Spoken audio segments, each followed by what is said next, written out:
அனைவருக்கும் வணக்கம். நாம் 9ஆம் வகுப்பு இயல் 2 பாடப்பகுதியில் இடம்பெற்றுள்ள பெரிய புராணம், சேக்கிழார் பெருமான் இயற்றிய பெரிய புராணம் கூறும் திருநாட்டு சிறப்பு குறித்து இக்காணொளிகளில் காணலாம். 2வது பாடல். மண்டு புனல் பரந்த வயல் வளர் முதலின் சுருள் விரிய கண்டு உழவர் பதங்காட்ட களைகளையும் கடைசியர்கள் தண்டளரம் சொறி பணிலம் இடறி இடை தளர்ந்தசைவார் வண்டலையும் குழல் அலைய மட நடையின் வரம்பணைவார் என்பதாக அமைந்துள்ளது. அதாவது மண்டு புனல் பரந்த வயல். மண்டு புனல் என்றால் விரைந்து செல்லும் நீர். அவ்வாறு பெருக்கெடுத்து காவிரியிலிருந்து பெருக்கெடுத்து வரும் நீர், விரைந்து செல்லக்கூடிய நீர் பரந்த வயல்களில் சென்று சேர்கிறது. வளர் முதலின் சுருள் விரிய. வளர் முதல் என்பது நெற்பயிரை இங்கு குறிக்கிறது. நெற்பயிர்களின் சுருள் விரிய, அதாவது நெற்பயிர்களினுடைய இலை விரியும் பொழுது கண்டு உழவர்கள் பதம் காட்ட என கூறுகிறது. அதாவது அந்த நெற்பயிர்களினுடைய இலை விரியும்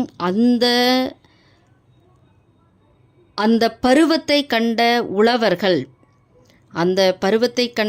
உழவர்கள் அடுத்ததாக அங்கு களையும் கடைசியர்கள், அதாவது தேவையில்லாத நெற்பயிர்களுக்கிடையே வளர்ந்திருக்கும் தேவையில்லாத செடிகளை களையும் உலத்தியர்கள், அவர்கள் களை எடுக்க தண்டரளஞ்சொறி பணிலம். அதாவது தண்டரளம் என்றால் குளிர்ந்த முத்துக்களும், சொறி பணிலம் என்றால் சங்குகளும். அவ்வாறு அவர்கள் களையும் பொழுது அந்த நீரால் அடித்து வரப்பட்ட குளிர்ந்த முத்துக்களும் சங்குகளும் அந்த வயல்களில் இருக்கும்.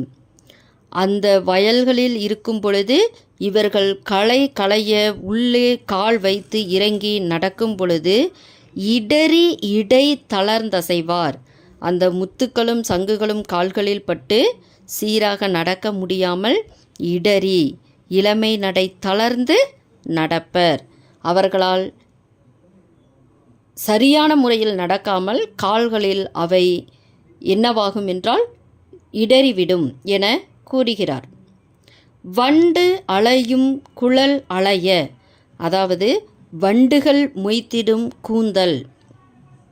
அங்கிருக்கக்கூடிய அந்த கடைசியர்களுக்கு அவர்களுடைய கூந்தல் எப்படிப்பட்டது எனில் வண்டுகள் மொய்த்திடும் கூந்தல்.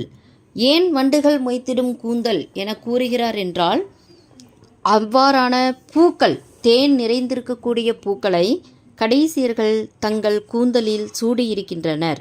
எனவே அவர்கள் கூந்தலில் வண்டுகள் எப்போதும் மொய்த்து கொண்டு இருக்கும். மட நடையின் வரம்பணைவார். அவர்கள் அவ்வாறு வண்டுகள் மொய்த்திடும் கூந்தலுடன் நடந்து வரப்புகளில் செல்வார் என இப்பாடல் கூறுகிறது.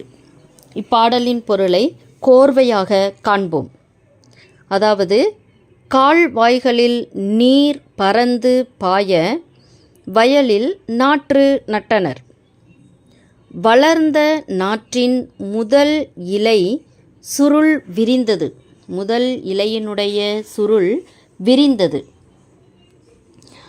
அப்பருவத்தை கண்ட உழவர் இதுதான் களையெடுக்கும் பருவம் என்றனர்.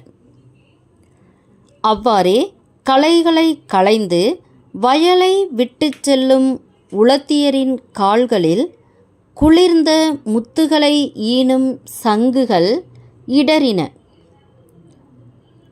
அதனால் இடை தளர்ந்து வண்டுகள் மொய்க்கும் கூந்தல் அசையுமாறு மென்மையாக நடந்து அருகில் உள்ள வரம்பினை அவர்கள் அடைவர் என கூறப்படுகிறது.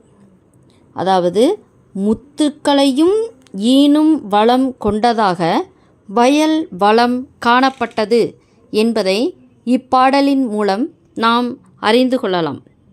வயல் நெற்பயிர் நெல் வளம் மட்டும் தராமல் முத்துக்களையும் ஈனும் வளம் கொண்டதாக இங்கு கூறப்பட்டுள்ளது. இனி அடுத்த பாடல் பார்ப்போம்.